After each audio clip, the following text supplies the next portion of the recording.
Imagine spending your entire life as a slave, dreaming about freedom, but it's always out of reach. Then one day, it's yours. The end of slavery was, without a doubt, the pivotal moment in African-American history. Emancipation marked the birth of our people. Remember, when you're a slave, you are a piece of property and someone owns you completely. And all of a sudden, you're free. Can you imagine what that's like? No, I can't imagine what that's like at all. I'm very fortunate.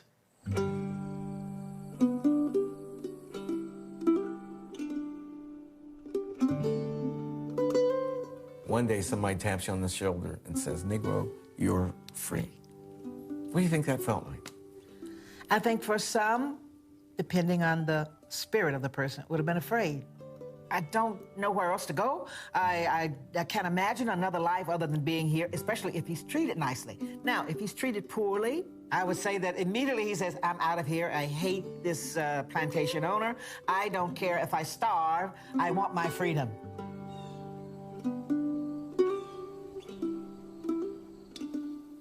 You're free, but what are you gonna do? Where are you going?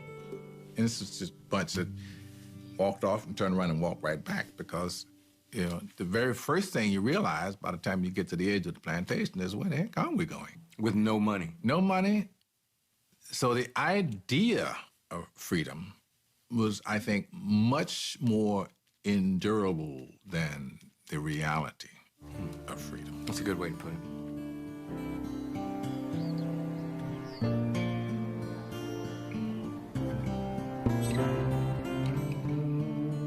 Whatever challenges freedom might entail, our ancestors didn't just sit idly by, waiting to be delivered from bondage. This monument commemorates the service of over 200,000 African Americans who risked their lives for our people's freedom. There are hundreds of memorials to the Civil War, but almost none honored the service of the black soldiers until this monument opened in Washington, D.C. just a few years ago. One of those soldiers is a relative of mine. I'm hoping that the curator, Harry Jones, can help me find his name. You know, this is the first time I've been here. It gives me goose flesh. Give me a name, and I'll find him for you. Okay, great. J.R. Clifford, who was my great-uncle. J.R. Clifford. Can you help me find them in these 209,000 names? And here he is. Oh, there he is, yeah. John Clifford. That's the man. Always a pleasure to show a descendant one of his ancestors on this wall. Thanks. It's really moving. Cold chills. J.R. Clifford was born a free man, but nearly half of the black soldiers were former slaves. Thousands of these men ran away from their masters in order to serve. Enlisting in the United States Colored Troops was their very first act as free men. These soldiers are our forgotten heroes. Did you ever hear any stories from your mother's side of the family about Julius Tingman? Never. Like, this is the first time I'm ever hearing of a Julius Caesar Tingman. Wow. Well, take a look at this. Volunteer enlistment, state of South Carolina. So he was in the service. Your great-great-grandfather, Julius Caesar Tingman, served in the U.S. Colored Troops during the Civil War. He enrolled on March 7th. I'm gonna cry, I can't believe this. After 21 years living as a slave. He risked his life by joining the Union soldiers.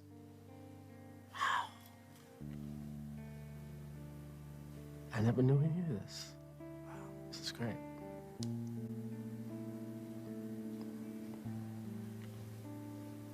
You got me.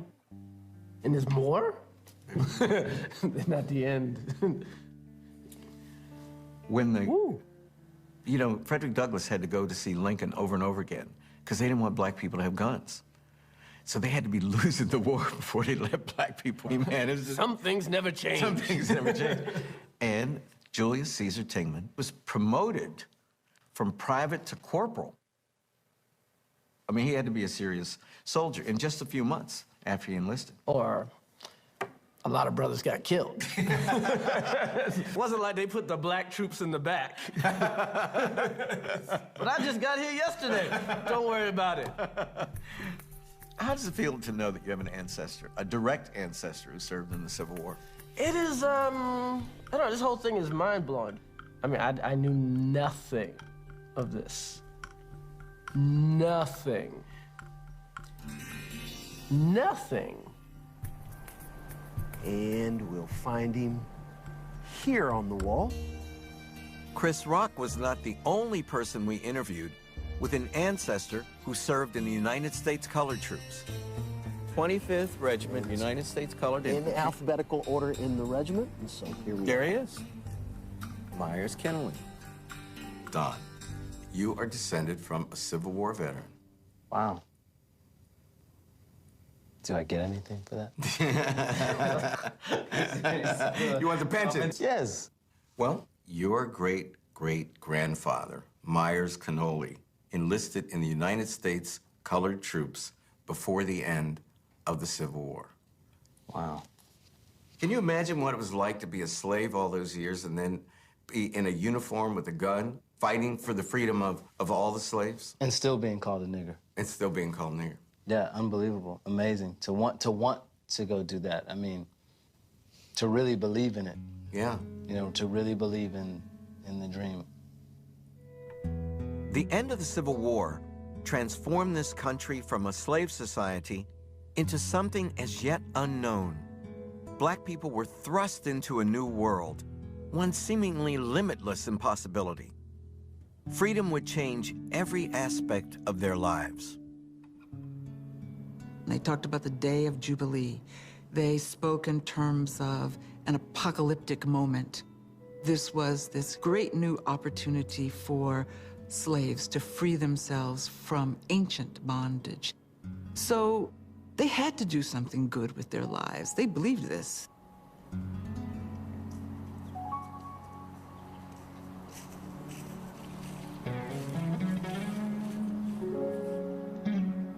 My great-grandmother, Maud Scott Gates, is buried in this cemetery. She was born in 1857, and she was born a slave. Maud had a calling. She would make sure, somehow, that her family survived and thrived in the years following slavery.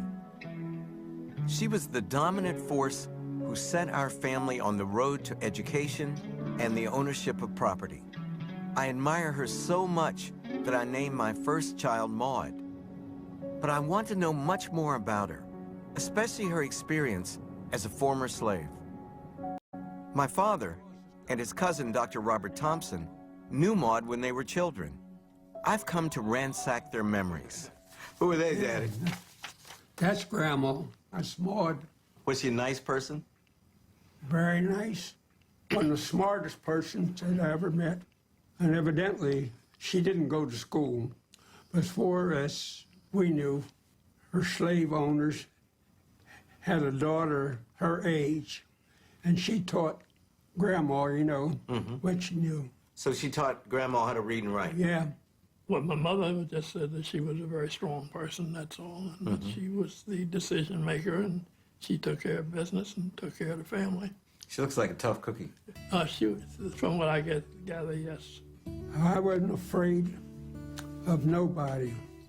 Two people, God and Grandma. Only two people. My great-grandmother still captivates our family. She was only 8 years old when she became free. How did she and the other former slaves accomplish so much? To understand that, I need to know much more about what they did with their newfound freedom. After so many years of being treated like property, even the smallest act of self-determination was enormously significant. Have you ever wondered about the origins of your surname, Freeman? Absolutely. Absolutely. Now, so you had Freeman and you had Freedman. Mm-hmm. So was it Freedman as a result of having been slaves and let go, or is this handed down from free men? I feel certain that it's Freedman. Right. And many of our ancestors took the name. Yeah. It signified the biggest difference before and after slavery, which is that you were free. Taking a surname was the first step in creating a new identity as a free person. We still don't know the origin of my own surname, Gates, even after years of research.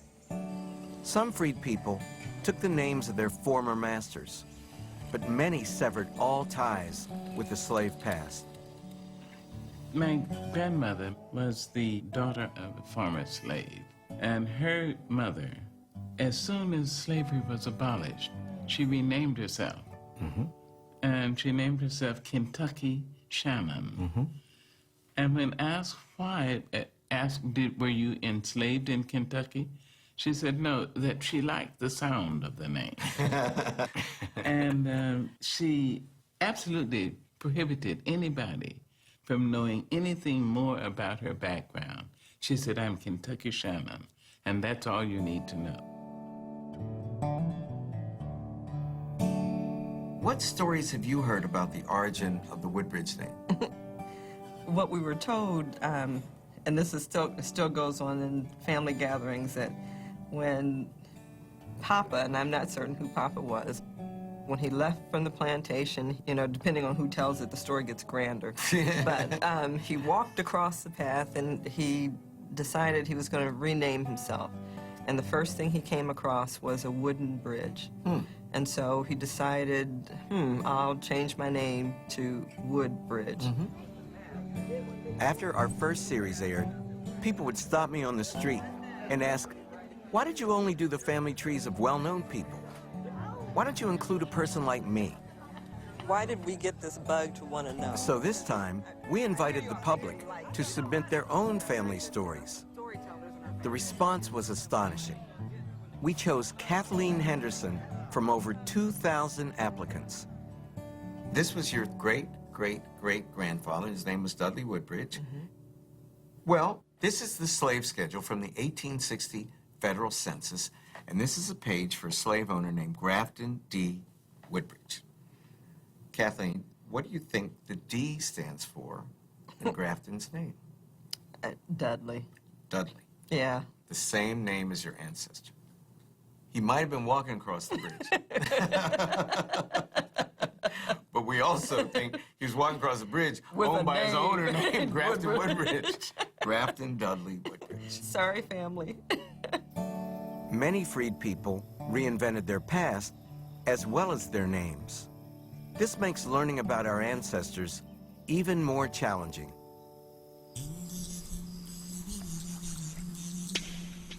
What are you most eager to learn about your family? I don't know, everything. All of the little stories are amazing, are fascinating. Actor Don Cheadle has never heard anything about his ancestors who lived through the aftermath of slavery. So we searched for clues about his father's side of the family. The paper trail that we uncovered confounded our expectations. Unlike most African Americans who were freed by the end of the Civil War, your ancestors weren't. They couldn't get it right. Well, they just stuck to it. Well, somebody didn't get it right, but it wasn't your ancestors, it was the people who owned them. Take a look at this. Chickasaw Nation Freedmen Roll. This document is an official enrollment card for the Chickasaw freedmen, the former slaves owned by the Chickasaw Nation. Owned by the Chickasaw Nation? Owned by the Chickasaw Nation. Your ancestors were enslaved by Native Americans. Here's your great-great-grandmother, Mary Kemp, her 11 children, including Bill Cheadle, your great-grandfather, William. And you can see William's father, Henderson, or Hence Cheadle. You are one of the few African Americans who was not enslaved by white people, enslaved by Native Americans. I don't know how I feel about that. It's crazy because really you feel like, oh, the two biggest blights on the way this country started, you know, slavery and the genocide of the Native Americans and the Trail of Tears and all of those horrible stories of what has happened to the Native people here. And then our family was owned by people who had suffered. It's just, that's mind-blowing. Most people don't realize that the Cherokee, Creek, Seminole, Choctaw, and Chickasaw nations owned slaves. As self-governing entities, they weren't subject to the laws of the United States. So what did this mean for Don Cheadle's ancestors?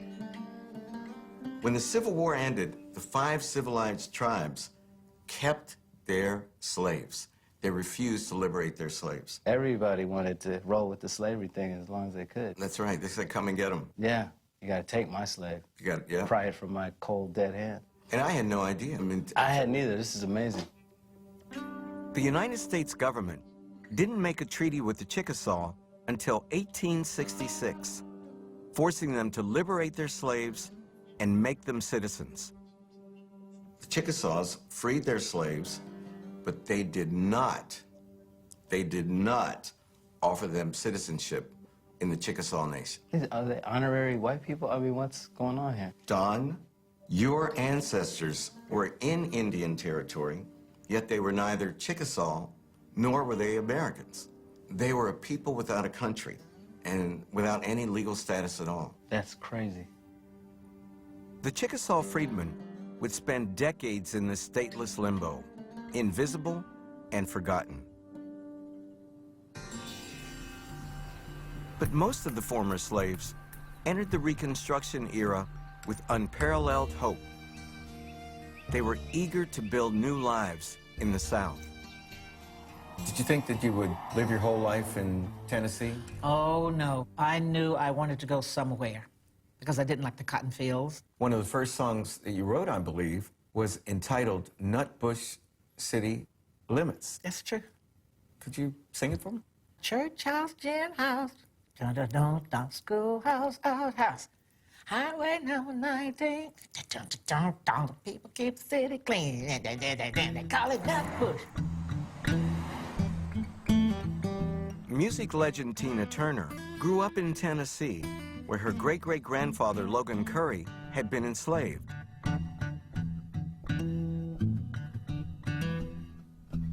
Like most former slaves with no financial resources, Logan had little choice but to remain on the plantation after he was free. Yet he wanted to make one thing perfectly clear. He was now the master of his own fate. This document is dated January 6, 1866, and it's a labor contract. Right. Now, we've searched post-Civil War labor contracts up and down, looking for as many as we could for every guest in our series. And this is the only one that we've ever found. The only one. The said Jesse Carey, on his part, promises to furnish the above-named freedmen land to cultivate the farming tools, the horses, the mules, and we, the above-named freedmen, on our part, promises to cultivate sufficient grain for the use of the family and stock the balance in cotton. Right. Oh, I hated the cotton field because there were those hairy worms crawling, there were the spiders, and also the picking of the cotton. I couldn't quite get as much in my sack as everybody else. And everyone was picking and pushing it down, and their sacks were really full, and I really wanted that. How old were you when you started? Oh, you know, I don't really remember, but what you do remember is the cones, your hands and the cuticles, and the sun. The sun was so hot. Well, Tina, this document lays out the terms by which your great-great-grandfather Logan and his family would barter their labor with a white man named Jesse Curry, the same man who had owned them before the Civil War ended. Yes. So they didn't leave, they stayed, but they struck up a deal with them. Yes. An arrangement, as you know, that came to be called sharecropping. Yes. The relationship between Logan Curry and his former master changed dramatically. Instead of owner and property, they were now employer and employee, an important step towards genuine equality. We searched the records to see what else we could find out about Logan Curry. I solemnized the right of matrimony between the within named parties on the 27th day of December, 1870. And look who signed it. Logan Curry, M.G. Minister of the Gospel. Aha. It seems that your great-great-grandfather Logan had become a minister. Between the year 1870, 5 years after slavery ended, and 1888, Logan Curry married more than 50 black couples. As soon as slavery ended, one of the first things black people did was they sought out a minister and the courthouse to legalize their relationships, which hadn't been legal under slavery. And your great-great-grandfather Logan was one of the people sanctioning the institution of marriage. This is great information. Really great. Marriage was not only an act of love and commitment, it was also an opportunity for the former slaves to exercise their new rights as citizens. But some families still bore the scars of slavery, especially those that crossed racial lines. Do you consider Alfred Carr part of your family? Sure, he's my great-great-great-great-great-grandfather. There's no getting around that. No. Is there any way to get around that? Nope. Actor Morgan Freeman is fascinated by his family history. He's traced his ancestry all the way back to his great-great-grandmother, Celie Johnson, who was black, and his great-great-grandfather, Alfred Carr, who was white. We wondered if Celie Johnson had been a victim of sexual exploitation, like so many other black women back then. So we were surprised to see that the 1870 census for Mississippi shows Celie Johnson and her 8 children living with Alfred Carr 5 years after the end of slavery. Going back even further, what else could records tell us about Celie and Alfred? Well, we looked at the 1860 census for Attala County. Alfred was 60. He was laboring on a farm. Value of personal estate was $2,000, and he was born in North Carolina. Now, if you look 2 lines up, you can see the head of household. In other words, the farm owner for whom Alfred Carr worked. It says Mr. Andrew Johnson. And this same Johnson family owned your great-great-grandmother, Celie Johnson. So your great-great-grandfather was working for the Johnson family and living on their farm, and Morgan having children with one of their slaves, which meant that any and all children that she bore were their property as well. Now, how does it make you feel? Well, I don't know, really. Alfred Carr just stood by while Celie Johnson and their 8 children were held in slavery for years. Why did she end up living with this man once she was free? We went to Attala County to examine the records. What we found was a revelation about Celie and about her family's relationship to Alfred.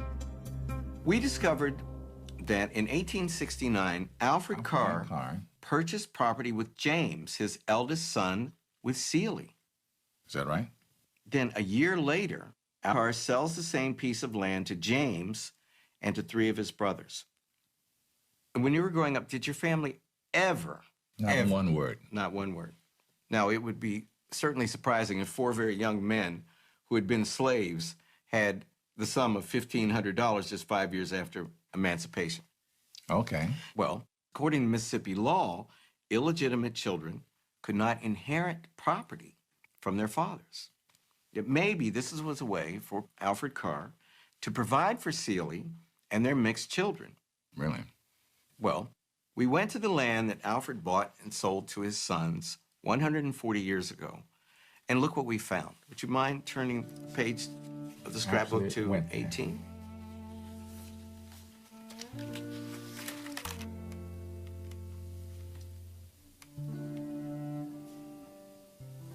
You did.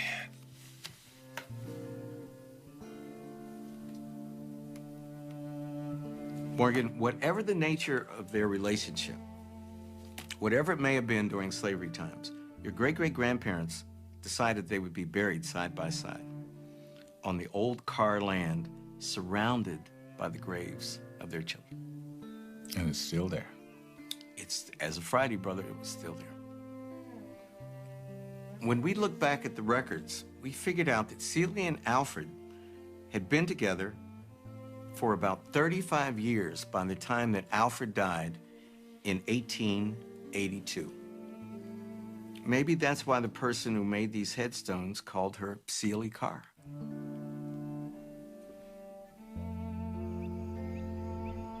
Whatever her reasons may have been, Morgan's great-great-grandmother defied custom by living with this white man. Maybe this was the most important part of being free. Finally, Celia and all the other former slaves could make choices of their own. What stories did you hear about your great-grandfather, William McAlpine, when you were growing up?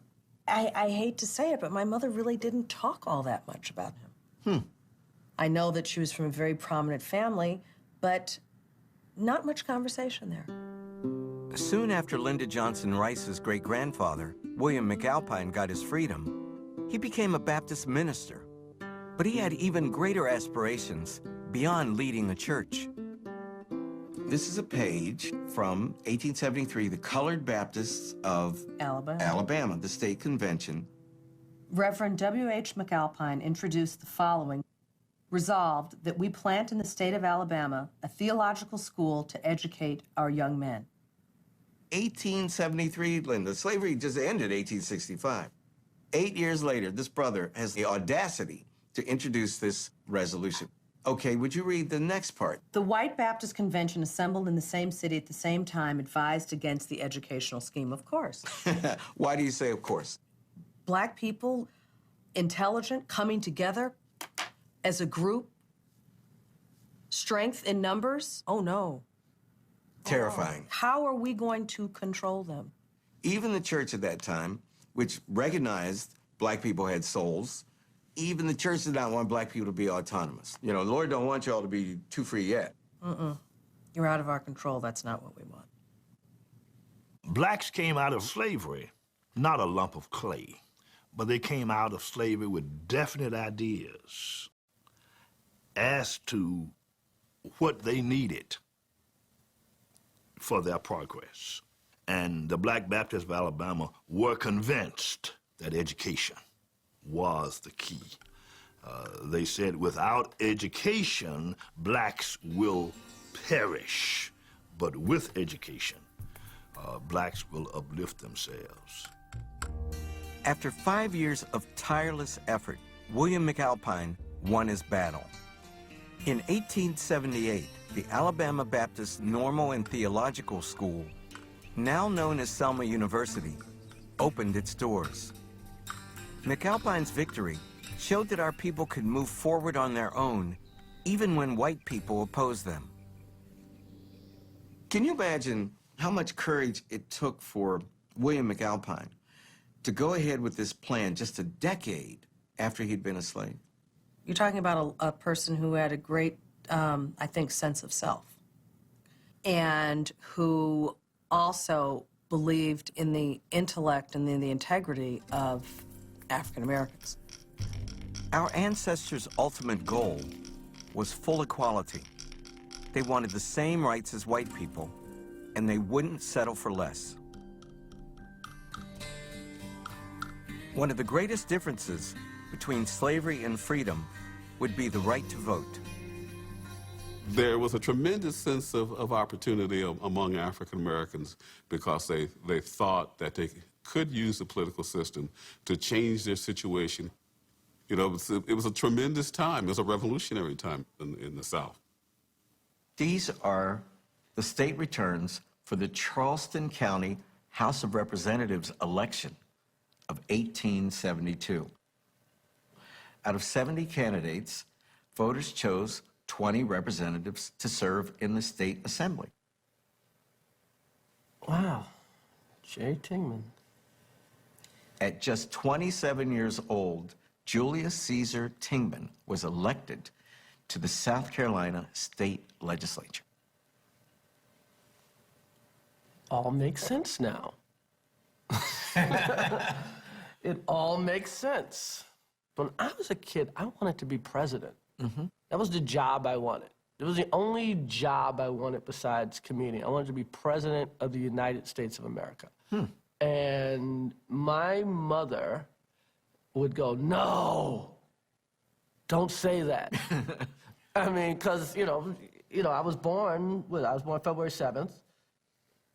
4 days later, Malcolm X is shot. That's right. You know what I mean? Like, that was the world I was born into. Like, you want to be somebody? That might get you killed. Well, your ancestor was a former slave with no property, obviously, to speak of. But he was a literate man, and he had served his country during the war. Now, at the time, the state legislature was majority black, without a doubt, just like the population of South Carolina was. Throughout the former Confederacy, there were African-American elected officials at every level of government. It really was a whole new era. The whole world had been turned upside down, and black folks ruled. So I'm gone from being sad and crying to be like, I'm pissed off that, like, how in the world can I not know this? Former slaves like Chris Rock's great-great-grandfather now govern the very people who had once owned them. In South Carolina, which boasted the greatest number of black elected officials, the freedmen's dream of a true interracial democracy seemed to be a reality. Finally, they could right centuries of wrongs. And this was exactly what their former masters feared most. The white residents of South Carolina viewed the Reconstruction era government here in South Carolina as being illegitimate, as being corrupt, as being, in fact, I'll use this word, barbaric. They believed that African Americans were not qualified to serve in the legislature, to pass laws that govern the lives of white citizens in particular. The defeated Southerners resented their loss of wealth and power. Their bitterness fueled racial tensions that erupted into violence. The government had to send almost 2,000 federal troops to South Carolina just to keep the peace. Yet our ancestors would not be intimidated.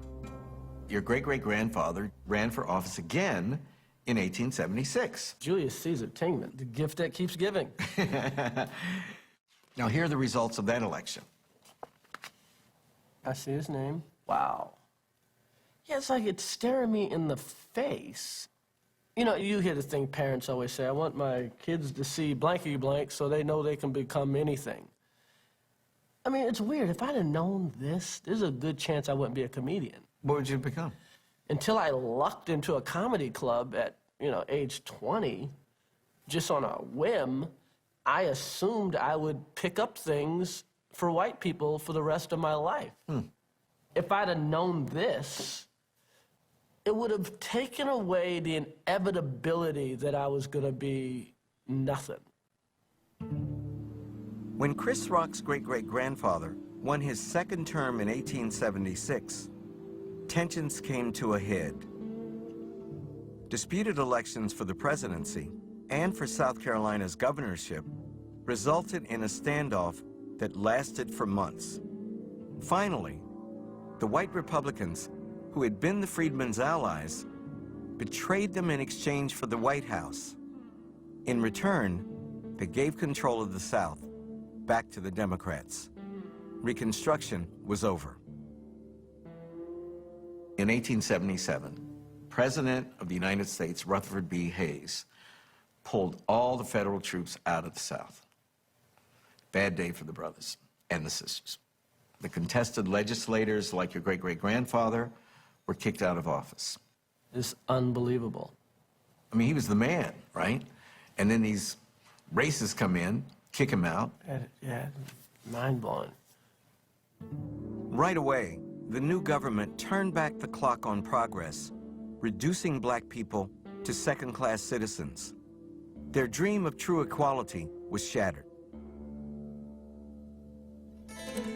Many African Americans left home in search of a brighter future, including some of my mother's ancestors. The Howard family, my great-grandfather's brothers, moved away from West Virginia in the 1880s, even though they owned hundreds of acres of land in these hills. My Uncle David Coleman has brought me here for the first time. This was our family's property? Yeah, this is where it all started. Why do you think they left? Well, things were hard here. Most of them were farmers or laborers. And you know, back in those days, you weren't getting much money labor-wise. And the prejudice that we went through in the early days and so on. Things got rough, and that's a port town up there in Steubenville, and somehow, some way, somebody let them know that there was availability of work up there. How in the world did they get from here to Steubenville, Ohio, in the 1880s? Well, my mother always told me the story that 6 wagon loads left here and forfeited everything they had. And just went into Steubenville and hadn't heard from a lot of them since then. During these hard times, Maya Angelou's grandmother, Marguerite, was born. Now, you knew her as Grandmother Baxter, right? That's right. In I Know Why the Caged Bird Sings, you describe your grandmother Baxter as quadroon or octoroon, I'm quoting, or in any case, she was nearly white. Did you ever wonder why your grandmother was so light-complected? No, because there were all sorts of light-complected people in the family. Like most African-American families, we ranged in color from plum blue to milk white. That's right. So, no, I didn't. The circumstances of Maya's grandmother's birth suggest that the racial dynamic of slavery had never really changed. Marguerite's mother, Mary Lee, was the slave of a man named John Savin when she was a child. Following emancipation, Savin moved from Maryland to Illinois. Surprisingly, Mary moved with him, working as a servant for the Savin family. John Savin was, to all appearances, a prominent and upstanding citizen. All this is new to me. Well, he served as Justice of the Peace, and he was elected the township supervisor. But there was another side to him. We found a tragic story hidden in the archives in Clinton County, Illinois. According to court records, Mary Lee became pregnant out of wedlock. John Savin forced Mary Lee to sign a false statement accusing another man of being the baby's father. A grand jury indicted Savin for making Mary Lee commit perjury. This indictment says that John Savin, and I quote, did unlawfully and wickedly solicit, instigate, and endeavor to persuade a certain Mary Lee to make a false statement as to who was the child's father. Good Lord. The indictment goes on to say, in fact, that John Savin was the father. And at the time, Mary Lee was 17 years old. And by this time, he's 50 or nearly. That's right. But who would believe this young black girl in the era's racial climate? As we might expect, the records show that a jury of 12 white men found John Savin not guilty. But Maya, by the time John Savin was acquitted, Mary Lee, unfortunately, had been sent to the Clinton County poorhouse, along with her child, your grandmother Baxter. That poor little black girl, physically, psychologically bruised, just bowled over. Me too. Prospects for black people were looking just about as bleak as they'd ever been. Injustices multiplied throughout the country. Even those who had achieved the most during Reconstruction were forced to settle for far less. This is the 1880 agricultural census of Charleston County, South Carolina. Julius Tingman, rents for fixed money rental, 10 improved, 10 unimproved. Acres of land. He went from a slave to a soldier to an elected state official. Now he's back to being a tenant farmer in 15 years. I mean, what a roller coaster ride your great-great-grandfather had had. This is unbelievable. I'm sorry, I'm at a loss. In the first days of freedom, tenant farming and sharecropping helped black people get on their feet. But soon they became a trap, little more than slavery by debt. The same old masters were back on top, exploiting our people all over again. The ups and downs of your great-great-grandfather's life give us a sense of what it was like, even for black people who became successful. Very quickly, the tide could turn, fortune is reversed. We had 10 years of freedom, 1866, 1870, and we ran things. It's not really freedom if it's only 10 years. Yeah. True freedom is forever. The South sank even deeper into poverty. African Americans lost their rights. Racist violence intensified, and Jim Crow segregation became the law of the land. The question for the black leadership was, how can we, in this world behind the veil, in this world that we are denied access to so much, how can we gain control of our lives? What could people who were segregated, who were expected to live in an inferior position, how could those people take that segregation and literally use it to their advantage? This is where my great-grandmother Maud resided, Cumberland, Maryland. My cousin Johnny still lives here.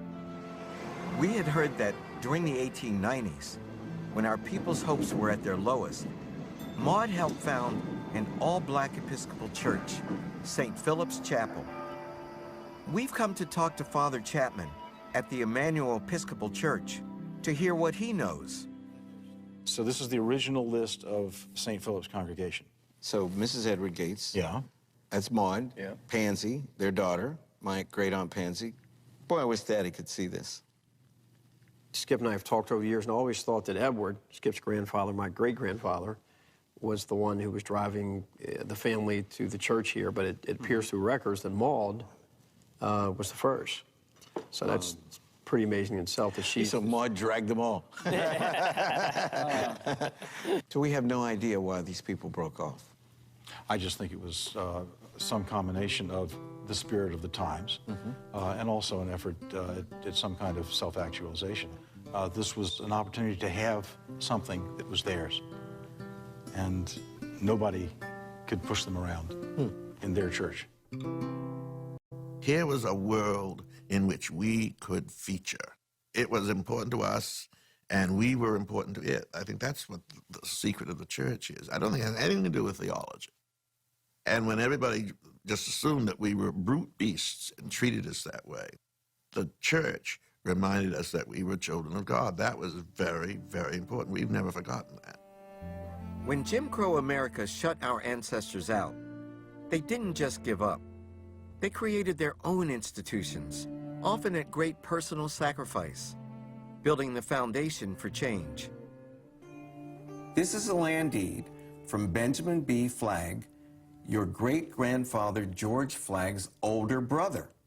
I, Benjamin B. Flagg, of Yes, B. ma'am. Flagg, of Haywood County, Tennessee, for the sum of $25 cash, have sold to the trustee of Flagg That's right. Flags. Flagg Grove Schoolhouse? 1 acre of land. 1 acre of land. Flagg Grove was my... No. The going rate for land in Tennessee at this time was approximately $75 or $80 an acre. So Benjamin Flagg sold his land below market value so that our people could have a school. He made it possible to create Flagg's Grove School. I went to Flagg Grove School, elementary school.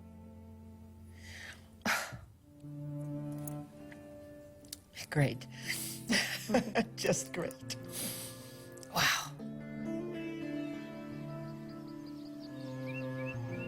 By the time the century drew to a close, the United States government had turned its back on our people all over the South.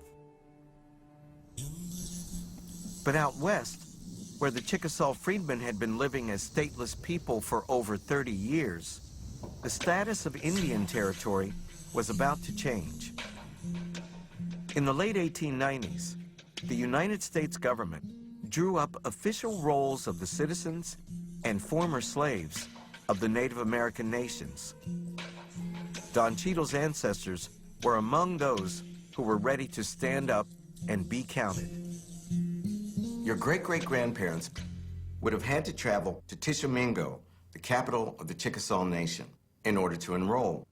But it was a last chance for former slaves like your ancestors to claim Chickasaw identity. This is the land allotment records for Johnston County, Oklahoma. Mary Kemp, Henderson Cheadle. So they got some land. And the number of acres? 40. The fabled 40. 40 acres of land given to them free and clear by their former slaveholders. Can you imagine what this meant to your ancestors? That's huge. That's economic freedom if you can farm it and work it and use it. Yeah. Don, your ancestors suffered for decades as a people with no status at all. Yet in the end, they received something that other African Americans, as you know, only dreamed about. They're 40 acres. The vaunted 40 acres. There it is. And right down there where your ancestors had their homesteads, you can see the town of Wiley, Oklahoma. Yeah. Now, Wiley was one of the all-black towns founded by former slaves. So the whole town was freed slaves? Whole town, all black. Still, can you imagine what it was like for your ancestors to live through slavery, finally get freed, then be stateless for 30 years, and then find themselves suddenly landowners and landowners in an all-black town? Yeah, amazing. It must have felt like finally, you know, free at last, for real.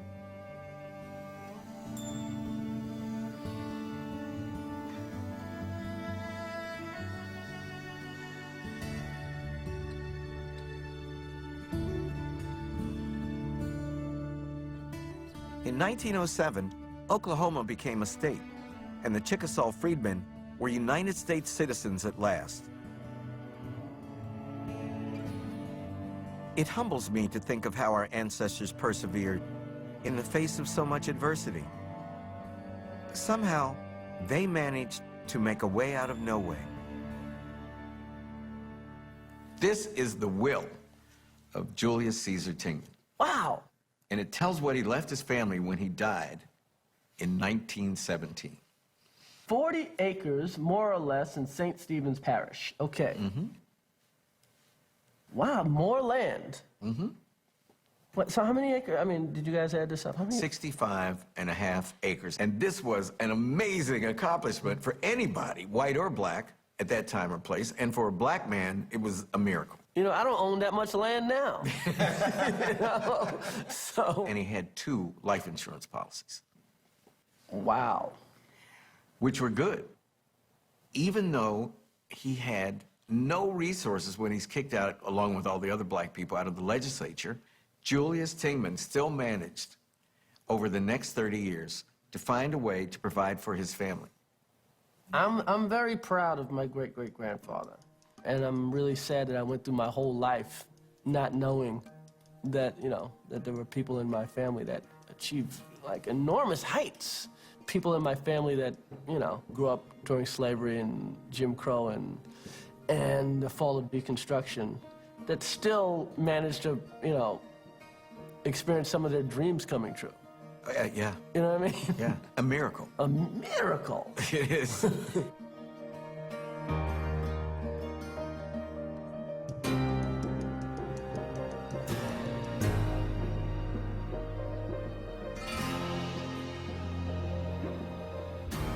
My great-grandmother lived through a time of incredible hope but also crushing disappointment. Despite that fact, however, she and the members of her generation laid the foundation for who the African American people are today. They taught us how to be free, and that's incredible when we remember that they were born slaves.